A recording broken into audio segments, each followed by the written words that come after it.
નમસ્કાર વિદ્યાર્થી મિત્રો, ગુડ મોર્નિંગ. કેમ છો? મજામાં? હું હિરેન ભાડજા, 12 સાયન્સ ભૌતિક વિજ્ઞાન, પ્રકરણ નંબર 12 પરમાણુ એટમ્સ. આગળના બધા ચેપ્ટરની અંદર એટલે કે ભાગ 1ની અંદર આપણે વિદ્યુત ભાર વિશે ભણી ગયા. સ્થિત વિદ્યુત શાસ્ત્રની અંદર વિદ્યુત ભારની અસરો જોઈ. એટલે કે પહેલા ચેપ્ટરમાં વિદ્યુત ભાર અને વિદ્યુત ભારના વિદ્યુત ક્ષેત્ર વિશે વાત કરી. બીજા ચેપ્ટરમાં એ સ્થિત વિદ્યુત ભારના કારણે કોઈ બિંદુએ સ્થિતિમાન અને કેપેસિટન્સ વિશે વાત કરી. પછી ત્રીજા ચેપ્ટરની અંદર આપણે ગતિમાન વિદ્યુત ભાર એટલે કે વિદ્યુત પ્રવાહની વાત કરી. આ રીતે આપણે આખા પહેલા ભાગની અંદર વિદ્યુત ભાર દ્વારા થતી અસરો અને ઘણી બધી ચર્ચાઓ વિદ્યુત ભાર વિશે કરી. પછી આપણે 7મા ચેપ્ટરની અંદર અલ્ટરનેટિંગ કરંટ વિશે પણ માહિતી લીધી.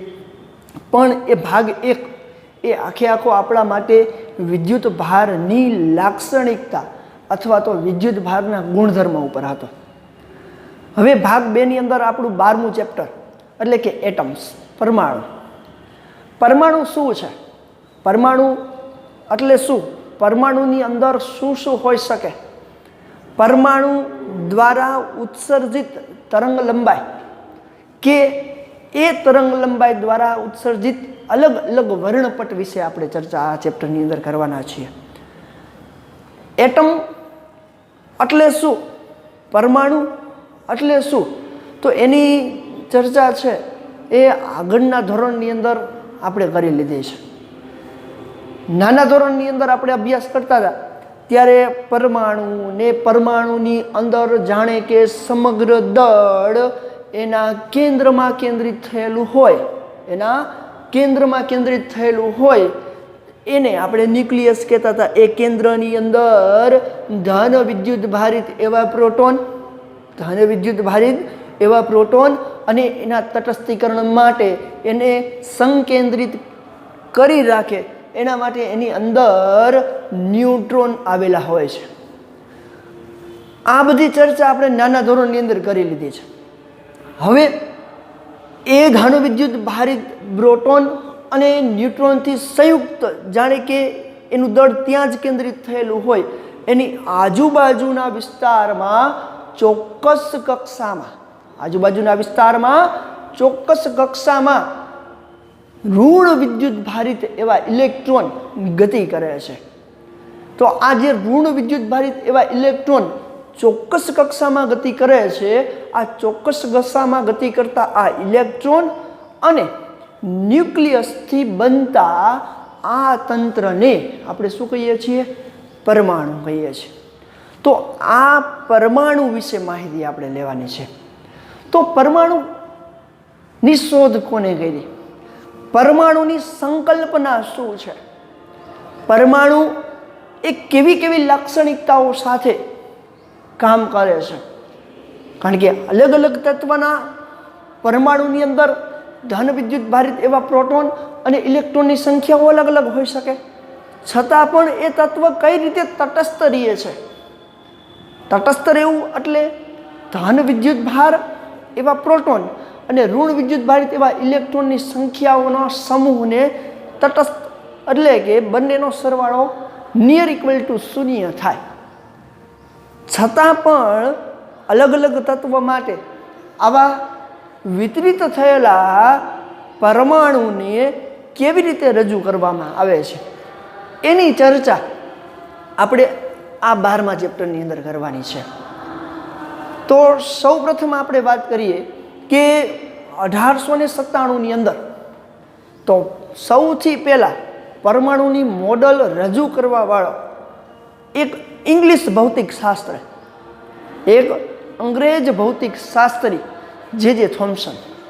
તો સૌથી પહેલું જ આપણું પરમાણુ મોડલ છે થોમ્સનનું પ્લમ્બ પુડિંગ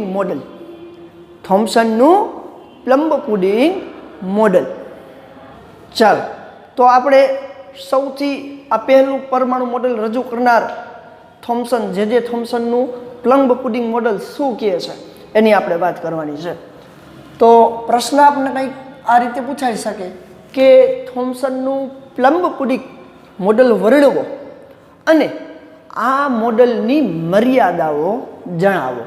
કારણ કે થોમ્સનનું આ પરમાણુ મોડલ છે એ કંઈક ખામીઓના લીધે સ્વીકારવામાં આવ્યું ન હતું. તો પહેલો પ્રશ્ન આપણો છે થોમ્સનનું પ્લમ્બ પુડિંગ મોડલ.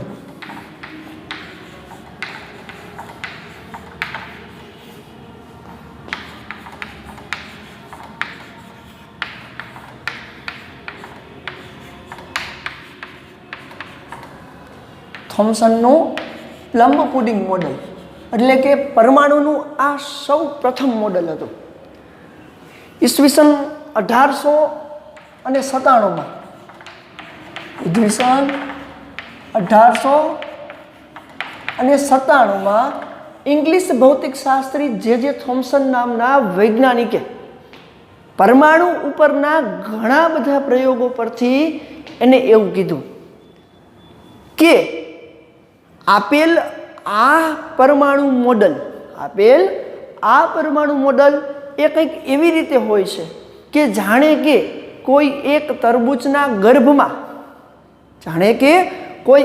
તરબૂચના ગર્ભની અંદર જેમ એનો ગર્ભ છે એ સમગ્રતયા વિસ્તૃત થયેલો હોય, નિયમિત રીતે વિતરિત થયેલો હોય, એટલે કે એનો અંદરનો લાલ એવો ભાગ આપણે જોઈએ છીએ તરબૂચમાં, એ જ રીતે પરમાણુની અંદર ધન વિદ્યુત ભારો વિતરિત થયેલા હોય છે. ધન વિદ્યુત ભારો સમગ્ર પરમાણુની અંદર વિતરિત થયેલા હોય છે. અને જેમ તરબૂચમાં એના બીજ ખોસેલા હોય છે એ જ રીતે ઋણ વિદ્યુત ભારો એની અંદર સ્થિત થયેલા હોય છે. આ પ્રકારે આપેલા થોમ્સનના આ મોડલને પ્લમ્બ એટલે તરબૂચ, પુડિંગ એટલે એની અંદર ખોસેલા ઋણ વિદ્યુત ભારો. એટલા માટે તરબૂચના આ તંત્ર પરથી જે થોમ્સને એક મોડેલ રજૂ કર્યું. આ મોડલને થોમ્સનનું પરમાણુ મોડલ આપણે કહીએ છીએ. તો એને શું કીધું? તો મેં હમણાં વાત કરી એ પ્રમાણે કે જાણે કે કોઈ એક તરબૂચ છે, એ તરબૂચની અંદર એના ગર્ભની જેમ સમગ્ર કદમાં ધન વિદ્યુત ભાર વિતરિત થયેલો છે. એટલે કે પરમાણુનું એવું મોડેલ રજૂ કર્યું કે આ જે ગર્ભ છે એ ગર્ભમાં નિયમિત રીતે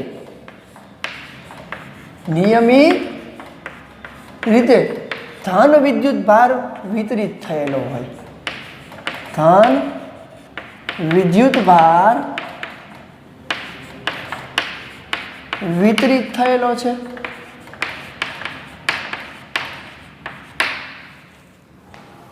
અને આ ગર્ભની અંદર જેમ તરબૂચની અંદર બીજ ખોસેલા હોય છે અથવા તો આવેલા હોય છે, એ જ રીતે અહીંયા સમગ્ર ગર્ભની અંદર જે ધન વિદ્યુત ભાર વિતરિત થયેલો છે એની અંદર જાણે કે ઋણ વિદ્યુત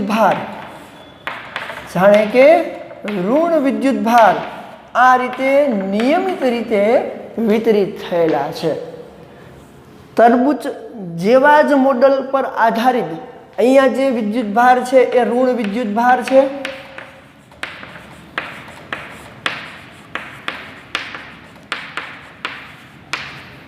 તો આ ઋણ વિદ્યુત ભાર જાણે કે સમગ્ર આ કદ વિતરણની અંદર એટલે કે ધન વિદ્યુત ભારિત આ વિતરણમાં ઋણ વિદ્યુત ભાર આ રીતે વિતરિત પામેલા છે.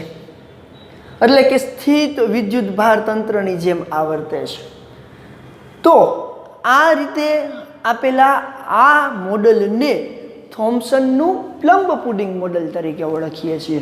એટલે કે અહીંયા આપણે થોમ્સને એવું કીધેલું છે કે આપેલ આ પરમાણુ મોડલની અંદર જાણે કે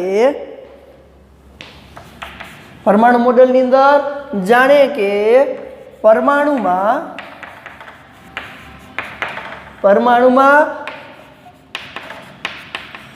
આપેલા આ મોડલમાં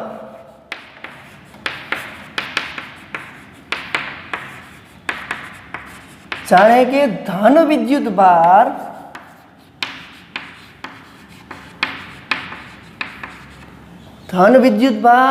સમગ્ર પૃષ્ઠ પર નિયમિત રીતે, સમગ્ર કદ પર નિયમિત રીતે ધન વિદ્યુત ભાર સમગ્ર કદ પર વિતરિત થયેલો છે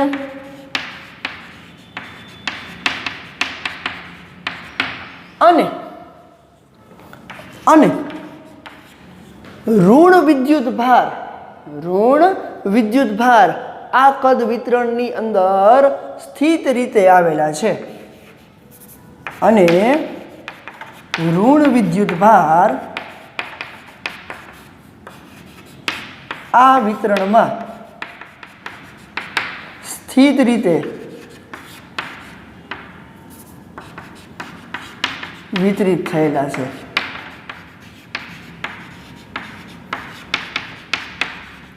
એટલે કે અહીંયા જુઓ, તરબૂચના મોડેલ જેવું જ છે.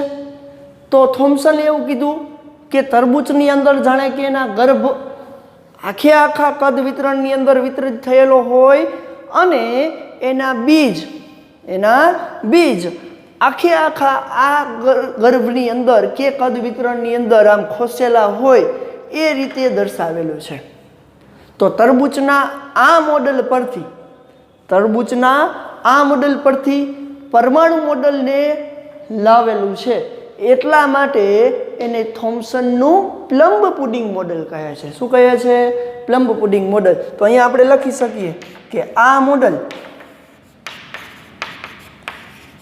એ તરબૂચના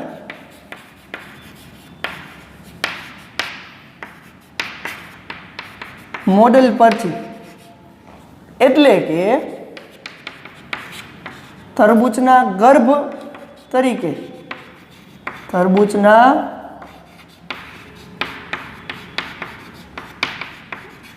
તરીકે વિતરિત થયેલો ધન વિદ્યુત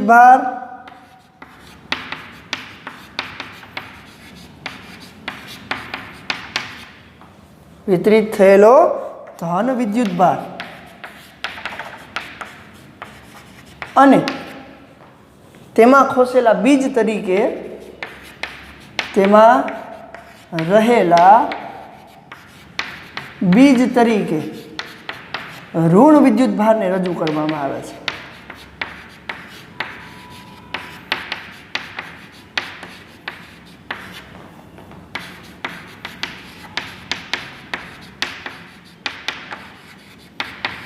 ઋણ વિદ્યુત ભારને રજૂ કરવામાં આવે છે. તો આ રીતે રજૂ કરેલા આ પરમાણુ મોડેલને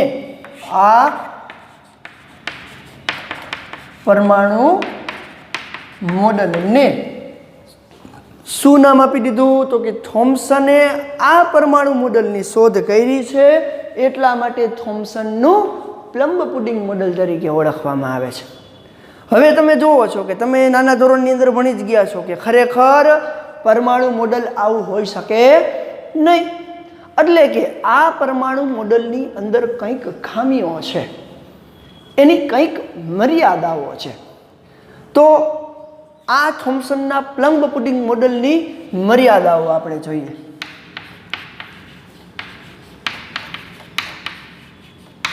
હમણાં આપણે વાત કરી એ પ્રમાણે કે થોમ્સને એવું કીધું કે કોઈ પરમાણુની અંદર સમગ્રતયા ધન વિદ્યુત ભાર સ્થિત થયેલો છે, એટલે કે વિતરિત થયેલો છે, અને એની અંદર ઋણ વિદ્યુત ભારો વિતરિત થયેલા છે.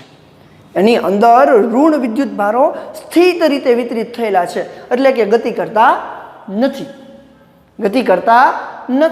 એટલે કે અહીંયા જે આપણે આકૃતિ દોરી છે એમાં ધ્યાનથી તમે જોઈ શકો છો કે આ જે ઘટ્ટ ભાગ છે ને એ ધન વિદ્યુત ભાર તરીકે વિતરિત થયેલો છે, અને એની અંદર સ્થિત એવા ઋણ વિદ્યુત ભાર આપણને આપેલા છે.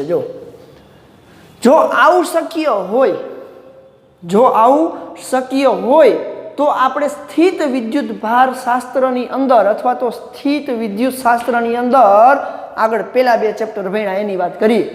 તો જો આવું શક્ય હોય તો ધન અને ઋણ વિદ્યુત ભારો વચ્ચે લાગતું કુલંબ બળ ખોટો પડે.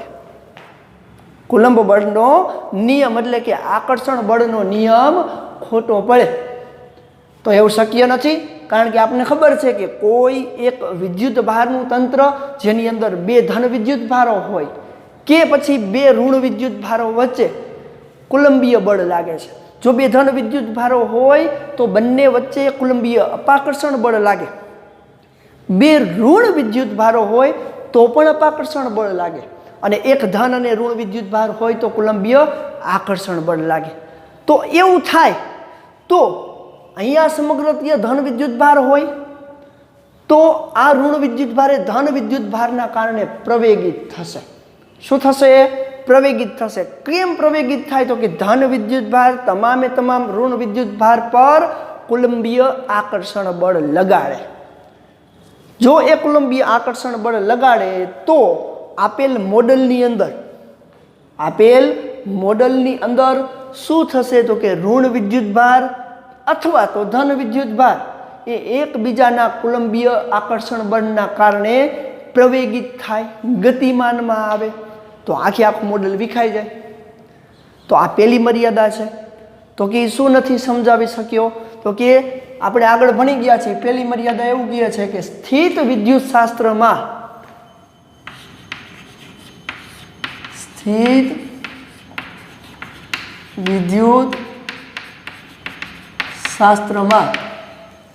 શું આપણે વાત કરી? તો કે સ્થિત વિદ્યુત શાસ્ત્રની અંદર ધન અને ઋણ વિદ્યુત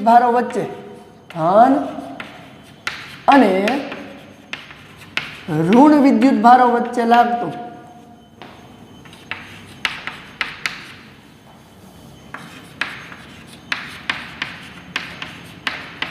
કુલંબ બળ લાગે છે.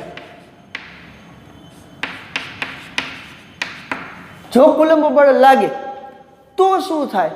તો કે વિદ્યુત ભારો પ્રવેગિત સ્થિતિમાં આવે.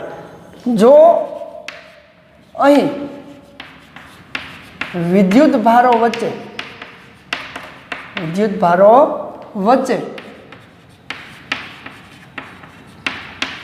કુલંબ બળ લાગે તો વિદ્યુત ભારો પ્રવેગિત થાય છે. તો વિદ્યુત ભારો પ્રવેગિત થાય છે. અને સ્થિત વિદ્યુત શાસ્ત્ર તો એવું કહે છે કે જો બંને વચ્ચે લાગતું કુલંબ બળ એ વિદ્યુત ભારોને પ્રવેગિત સ્થિતિમાં લઈ આવે તો આપેલ મોડલ અસ્થિર બને. એટલે કે એ આપેલ મોડલની સ્થિરતા સમજાવી શકતું નથી, એટલે કે પ્રવેગિત થાય. આથી થોમ્સનનું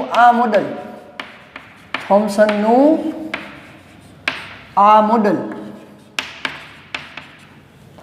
પરમાણુની સ્થિરતા સમજાવી શકતું નથી. પરમાણુની સ્થિરતા સમજાવી શકતું નથી. ચાલો, આ પહેલી મર્યાદા થઈ. કારણ કે જો આવું થાય, ખરેખર આ મોડલ સાચું હોત, તો આ મોડલની અંદર સમગ્ર રીતે પથરાયેલો ધન વિદ્યુત ભાર એ ઋણ વિદ્યુત ભાર પર અથવા ઋણ વિદ્યુત ભાર એ ધન વિદ્યુત ભાર પર કુલંબીય આકર્ષણ બળ લગાડે, અને કુલંબીય આકર્ષણ બળ લગાડશે તો ઋણ વિદ્યુત ભાર કે ધન વિદ્યુત ભાર ગતિમાં આવશે એટલે કે પ્રવેગી ગતિ કરશે. પ્રવેગી ગતિ કરે તો આપેલ પરમાણુ મોડલ સ્થિરતા જાળવી શકે નહીં. પરમાણુની આ સ્થિરતા જાળવી શકતું ન હોવાથી આ પરમાણુ મોડલની આ પહેલી મર્યાદા એ છે કે પ્રવેગિત થતા આવા વિદ્યુત ભારોનું થોમ્સનનું મોડલ અહીંયા ખોટું પડે. બીજી મર્યાદાની વાત કરવી છે આપણે. હાલો, પહેલી મર્યાદા સરળતાથી આપણે સમજાઈ ગઈ હશે કે પરમાણુની સ્થિરતા જળવાતી નથી, કારણ કે સ્થિત વિદ્યુત શાસ્ત્ર એવું કહે છે કે ધન અને ઋણ વિદ્યુત ભાર, ધન અને ધન વિદ્યુત ભાર, ઋણ અને ઋણ વિદ્યુત ભાર વચ્ચે કુલંબીય આકર્ષણ કે અપાકર્ષણ બળ લાગે છે. એટલા માટે આપેલ આ મોડલ સ્થિરતાની બાબતે ખોટું પડે. બીજી મર્યાદા થોમ્સને આ આપેલું મોડલ છે એ મોડલની અંદર આપણે વાત કરવી છે તો એ બીજું શું નથી સમજાવી શકતું. તો થોમ્સને આપેલા આ મોડલ ઉપરથી આપણે કહી શકીએ છીએ કે જ્યારે કોઈ ઘટ દ્રવ્ય આપેલું હોય અથવા તો ઘટ વાયુઓ આવેલા હોય એના ઉપર ઊંચી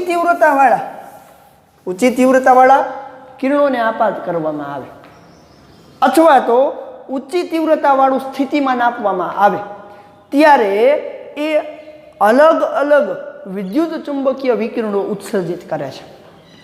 આ અલગ અલગ વિદ્યુત ચુંબકીય વિકિરણોના આધારે એ એક પ્રકારનો તરંગ લંબાઈનો અલગ અલગ તરંગ લંબાઈનો વર્ણપટ ઉત્સર્જિત કરે છે. હવે અહીંયા આપણે વાત કરીએ વર્ણપટ તરંગ લંબાઈના વર્ણપટની. તો આ ચેપ્ટરની અંદર આપણે મોટા ભાગે તીવ્રતાના આધારે ઉત્સર્જિત પરમાણુના વર્ણપટની જ ચર્ચા કરશું. એટલા માટે આ બીજી મર્યાદા એ ખૂબ જ અગત્યની છે. તો બીજી મર્યાદા શું કહે છે કે કોઈ પરમાણુમાંથી ઊંચી તીવ્રતાવાળો પ્રકાશ આપાત કરવામાં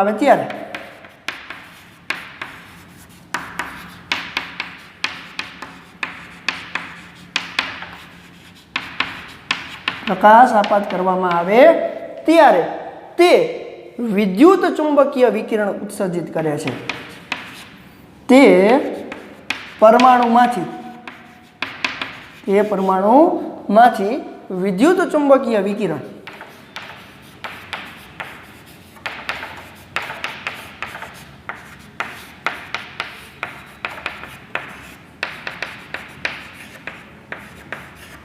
ઉત્સર્જિત થાય છે. હવે અહીંયા વાત કરીએ છીએ આ વિદ્યુત ચુંબકીય વિકિરણ.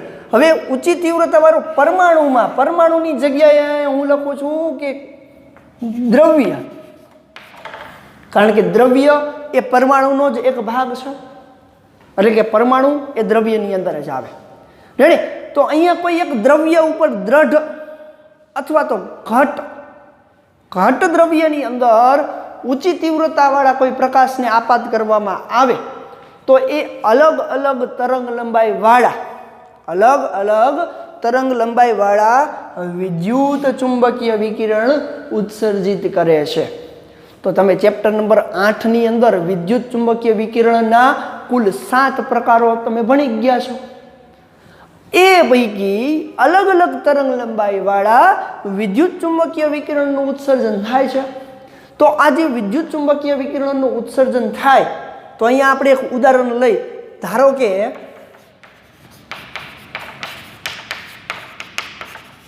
કોઈ હલકા વાયુમાંથી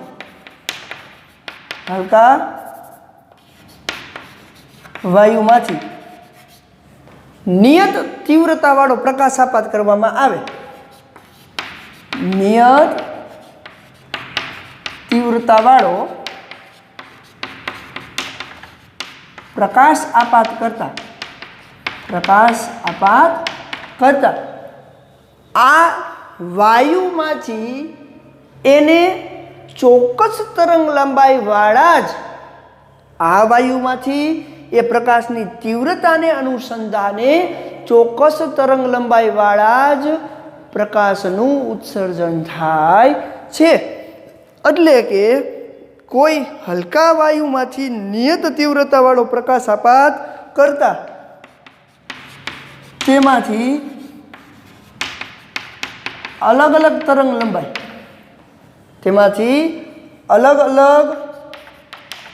તરંગ લંબાઈનો વર્ણપટ ઉત્સર્જિત થાય છે. આ વર્ણપટ શું છે એ જ આ ચેપ્ટરની અંદર મહત્વનો ભાગ ભજવશે. એટલે કે અલગ અલગ તરંગ લંબાઈનો આખો એક શેડ ઉત્સર્જિત થાય છે. એટલે કે એ વાયુમાંથી જ્યારે ઊંચી તીવ્રતાવાળો અથવા તો નિયત તીવ્રતાવાળો પ્રકાશ આપાત કરીએ છીએ ત્યારે બીજી બાજુ એક વર્ણપટ આખો મળે છે. અલગ અલગ તરંગ લંબાઈનો ક્રમ ધરાવતો એક વર્ણપટ રેખા તમને જોવા મળે છે. જો આવું થતું હોય તો એ ઘટના થોમ્સનનું પ્લમ પુડિંગ મોડલ સમજાવી શકતું નથી. તો કે પરમાણુની અંદર કે ઊંચા ઘટ દ્રવ્યમાંથી ઊંચી તીવ્રતાવાળો પ્રકાશ આપાત કરો તો એ અલગ અલગ તરંગ લંબાઈ પર આધારિત વિદ્યુત ચુંબકીય વિકિરણ ઉત્સર્જિત કરે છે. અને આ વિદ્યુત ચુંબકીય વિકિરણના 7 પ્રકારો અને એની અલગ અલગ તરંગ લંબાઈ પણ આપણે આગળના ચેપ્ટરની અંદર ભણી ગયા છે. એ જ વસ્તુને ધ્યાનમાં રાખી અને અહીંયા આપણે એક ઉદાહરણ લીધું. ધારો કે કોઈ એક વાયુ ઉપરથી નિયત તીવ્રતાવાળો પ્રકાશ આપાત કરવામાં આવે છે, તો આ નિયત તીવ્રતાવાળા પ્રકાશ આપાત કરતા એમાંથી કોઈ ચોક્કસ તરંગ લંબાઈઓ જ ઉત્સર્જિત થાય છે. બાકીની તરંગ લંબાઈઓનું શોષણ થતું હોય એવું બને. તો અહીંયા એ વાયુ ઉપરથી પ્રકાશનું કિરણમાં આપાત કર્યું અને બીજી બાજુ સિન્ટિલેશન સ્ક્રીન દ્વારા જોવામાં આવે તો એમાંથી નિયત તરંગ લંબાઈવાળો વર્ણપટ, એટલે આ રીતે અલગ અલગ તરંગ લંબાઈ ધરાવતો એક આખો વર્ણપટ, એટલે કે તરંગ લંબાઈનો સમૂહ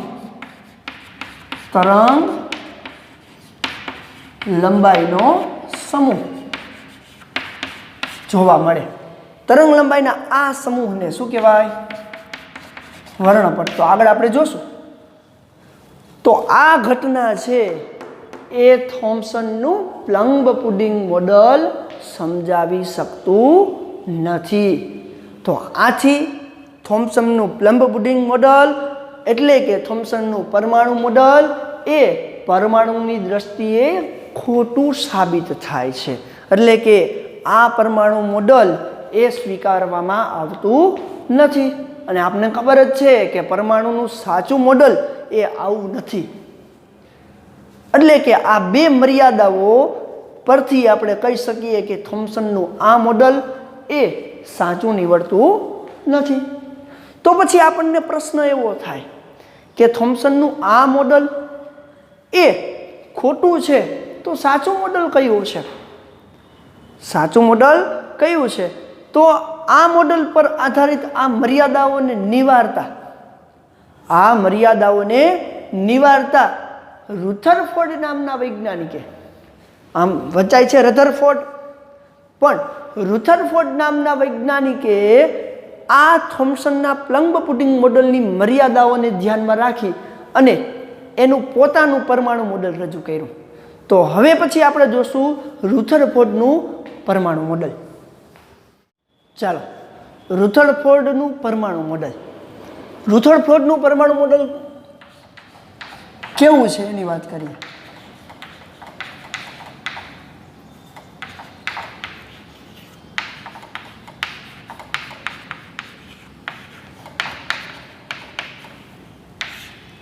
તો આપણે સૌ જાણીએ જ છીએ કે રુથરફોર્ડનું પરમાણુ મોડલ એ આદર્શ પરમાણુ મોડલ છે.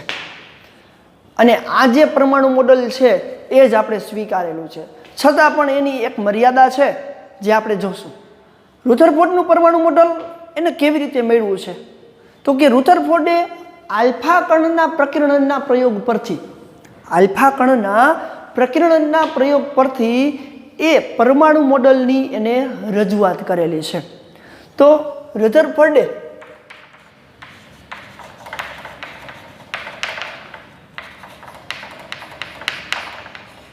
ઘણા બધા પ્રયોગો પરથી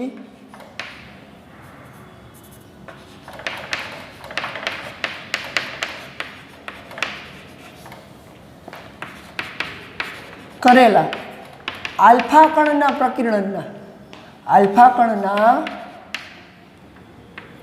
પ્રકીર્ણનના પ્રયોગ પરથી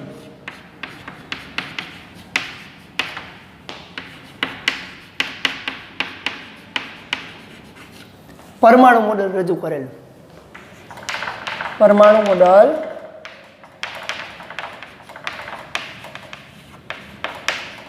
રજૂ કરેલ છે. આ આલ્ફા કણનો પ્રકીર્ણનનો પ્રયોગ શું છે એ આગળના પ્રશ્નની અંદર આપણે જોવાના છીએ. એટલે કે એને ખરેખર સોનાના વરખ ઉપર આલ્ફા કણને પ્રતાડિત કરી ટાર્ગેટ કરી અને એના આ પરમાણુ મોડલ ઉપરથી એને શું જોયેલું છે, એટલે કે આપણે અહીંયા ગાઈગર માસ્ટરના પ્રયોગ તરીકે આપણે લેવાના છીએ. તો રુથરફોર્ડનું આ પરમાણુ મોડલ શું દર્શાવે છે? તો કે રુથરફોર્ડનું આ પરમાણુ મોડલ એ સૂર્યમંડળ જેવું છે. એને શું કીધું છે? સૂર્યમંડળ જેવું. સૂર્યમંડળ જેવું એટલે શું? તો કે સૂર્ય જાણે કે એના કેન્દ્રમાં છે અને સૂર્યની આજુબાજુના વિસ્તારમાં એટલે કે સૂર્યની ફરતે તમામે તમામ ગ્રહો કોઈ ચોક્કસ કક્ષામાં શું કરે છે? પરિભ્રમણ કરે છે. તો આ જ રીતે એને સૂર્યમંડળના આ પરિભ્રમણ કક્ષા અને સૂર્ય કેન્દ્રિત છે એ જ સંકલ્પના પરથી એને પરમાણુ મોડલ રજૂ કર્યું. તો એને શું કીધું કે જેમ સૂર્યની આજુબાજુ, ધારો કે સૂર્ય છે, રેડી, સૂર્યની આજુબાજુના વિસ્તારમાં કોઈ ચોક્કસ કક્ષામાં ગ્રહો પરિભ્રમણ કરે છે, ગ્રહો પરિભ્રમણ કરે છે કે જે જાણે કે આ ગ્રહોનું સમગ્ર દળ ત્યાં કેન્દ્રિત થયેલું હોય, સમગ્ર દળ ત્યાં કેન્દ્રિત થયેલું હોય એવા આ ગ્રહો ચોક્કસ કક્ષામાં સૂર્યની આજુબાજુમાં શું કરે છે? પરિભ્રમણ કરે છે. એટલે કે આ સૂર્યમંડળ પર આધારિત, સૂર્યમંડળની આ સંકલ્પના પર આધારિત રુથરફોર્ડે એનું પરમાણુ મોડેલ રજૂ કર્યું. એને શું કીધું? જેમ સૂર્ય કેન્દ્રિતમાં છે એ જ રીતે જેમ સૂર્યમંડળમાં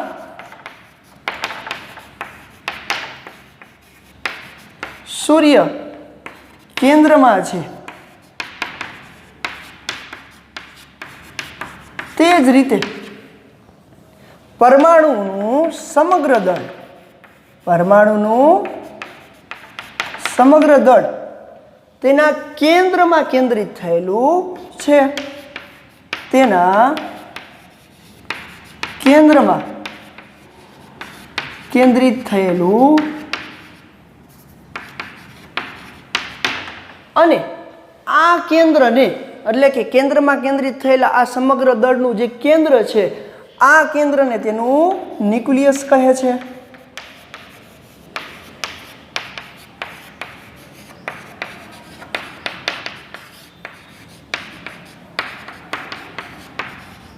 અને આ ન્યુક્લિયસ શું છે? આ ન્યુક્લિયસ શું છે એના વિશે પણ નેક્સ્ટ ચેપ્ટરમાં, આખા ચેપ્ટરનું નામ જ ન્યુક્લિયસ છે, એની અંદર આપણે ભણશું. એટલે કે જેમ સૂર્ય મંડળની અંદર સૂર્ય કેન્દ્રમાં છે, જાણે કે સમગ્ર દળ સૂર્ય પર કેન્દ્રિત થયેલું હોય અને એના આજુબાજુના વિસ્તારમાં તમામે તમામ ગ્રહો ચોક્કસ કક્ષામાં ભ્રમણ કરે છે, એ જ રીતે પરમાણુનું સમગ્ર દળ જાણે કે એના કેન્દ્રમાં કેન્દ્રિત થયેલું હોય. તો હું અહીંયા રાખું છું, જુઓ, જાણે કે પરમાણુનું સમગ્ર દળ એના કેન્દ્રમાં કેન્દ્રિત થયેલું હોય અને આ કેન્દ્રમાં એટલે કે આ ન્યુક્લિયસમાં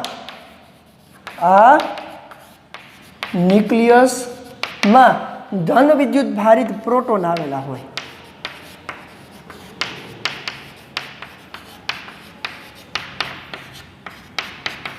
પ્રોટોન હોય છે એટલે કે ધન વિદ્યુત ભાર જાણે કે એના કેન્દ્રમાં કેન્દ્રિત થયેલા છે અને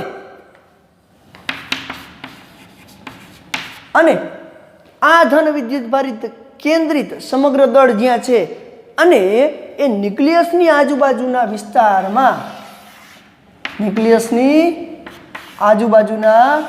વિસ્તારમાં ચોક્કસ કક્ષામાં ઇલેક્ટ્રોન ભ્રમણ કરે છે. એટલે કે અને ન્યુક્લિયસની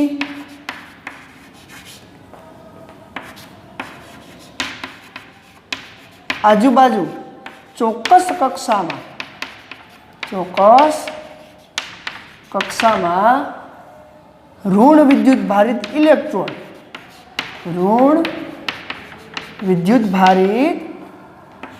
ઇલેક્ટ્રોન ભ્રમણ કરે છે.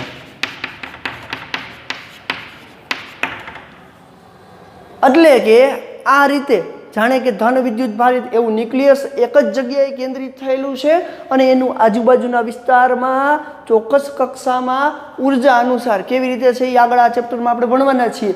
ઇલેક્ટ્રોન શું કરે છે? પરિભ્રમણ કરે છે. આખે આખી આ તંત્રને આપણે શું નામ આપ્યું છે? પરમાણુ. તો રુથરફોર્ડનું આ પરમાણુ મોડલ છે એ સનાતન સત્ય છે અને સાચું પણ છે. છતાં પણ એની એક મર્યાદા છે. તો રુથરફોર્ડનું આ પરમાણુ મોડલ જ આપણે સ્વીકારેલું છે અને આ જ પરમાણુ મોડલ અનુસાર આપણે એનો પરમાણુનો અભ્યાસ પણ કરીએ છીએ અને કરવાના પણ છીએ. પરંતુ એની એક મર્યાદા છે. તો કે રુથરફોર્ડનું આ પરમાણુ મોડલ એ ચોક્કસ કક્ષામાં ભ્રમણ કરતા આ ઇલેક્ટ્રોનના કારણે ઉત્સર્જિત ચોક્કસ તરંગ લંબાઈઓનું વર્ણન દર્શાવી શકતું નથી. એટલે કે જ્યારે ઇલેક્ટ્રોન ચોક્કસ કક્ષામાં પરિભ્રમણ એ ન્યુક્લિયસની આજુબાજુમાં કરે છે ત્યારે ઉત્સર્જિત થતી આ તરંગ લંબાઈઓનું વર્ણન એટલે કે એનો ઉલ્લેખ આ પરમાણુ મોડલની અંદર ક્યાંય કરેલો નથી. તો પરમાણુ મોડલની મર્યાદા શું થઈ ગઈ? તો કે આપેલ આ પરમાણુ મોડલમાં ઇલેક્ટ્રોન ચોક્કસ કક્ષામાં ભ્રમણ કરવાથી નિયત એટલે કે ચોક્કસ કક્ષામાં ભ્રમણ કરતા ઇલેક્ટ્રોનના કારણે E- લખું છું એટલે ઇલેક્ટ્રોન સમજજો. અહીંયા પણ E- મેં લખ્યું છે એટલે કે ઋણ વિદ્યુત ભાર એવા ઇલેક્ટ્રોન એટલે કે ચોક્કસ કક્ષામાં ભ્રમણ કરતા ઇલેક્ટ્રોનના કારણે ઉત્સર્જિત નિશ્ચિત તરંગ લંબાઈનું વર્ણન કરી શકતું નથી. ઉત્સર્જિત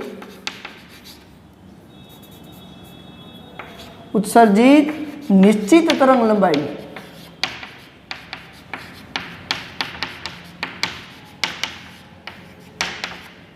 વર્ણન અથવા તો નિશ્ચિત તરંગ લંબાઈનો અભ્યાસ અપૂર્ણ છે. એટલે કે આ ઉત્સર્જિત તરંગ લંબાઈનો કોઈ ઉલ્લેખ આ મોડલની અંદર કરવામાં આવ્યો નથી. તો આ એક રથરફર્ડના પરમાણુ મોડલની મર્યાદા થઈ ગઈ. તો આગળ આપણે જોયું કે થોમ્સનનું પ્લમ પુડિંગ મોડલ છે એ બે મર્યાદાઓ ઉપરથી ખોટું પડ્યું. પણ આ પરમાણુ મોડલ તો આપણે સ્વીકારીએ છીએ, છતાં પણ પરમાણુ મોડલ પર આધારિત રુથરફોર્ડે જે આલ્ફા કણના પ્રકીર્ણન ઉપરથી આ પરમાણુ મોડલની શોધ કરી છે. આ પરમાણુ મોડલની એક મર્યાદા એ છે, ભલે આ પરમાણુ મોડલ આપણે સ્વીકારેલું છે ને આ જ પરમાણુ મોડલ પર આધારિત ચોક્કસ કક્ષામાં ઇલેક્ટ્રોન પરિભ્રમણ કરે છે, આપણને ખબર જ છે, છતાં પણ આ ઇલેક્ટ્રોન દ્વારા ઉત્સર્જિત ચોક્કસ તરંગ લંબાઈઓ કેવી રીતે ઉત્સર્જિત થાય છે એનો અભ્યાસ આ પરમાણુ મોડલ પરથી કરી શકાતો નથી. આ પરમાણુ મોડલ જોજો કેના ઉપરથી લઈ આવ્યા છે રુથરફોર્ડ? તો કે સૂર્યમંડળ પર આધારિત. એટલા માટે આ પરમાણુ મોડલને પ્લેનેટરી મોડલ પણ કહેવાય. શું કહેવાય? Planetary model.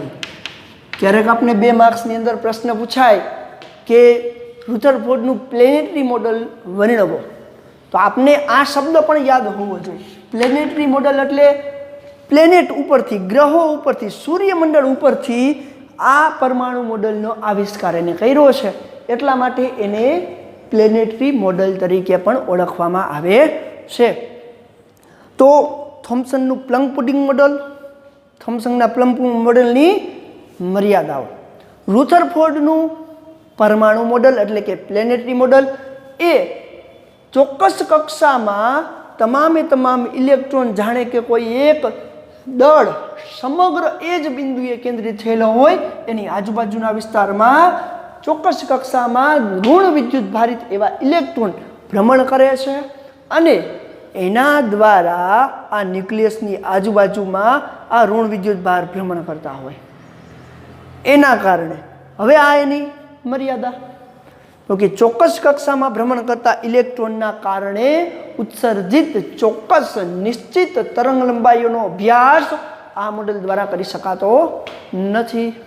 તો આ છે આપણું રુથરફોર્ડનું પ્લેનેટરી મોડેલ અથવા તો પરમાણુ મોડેલ.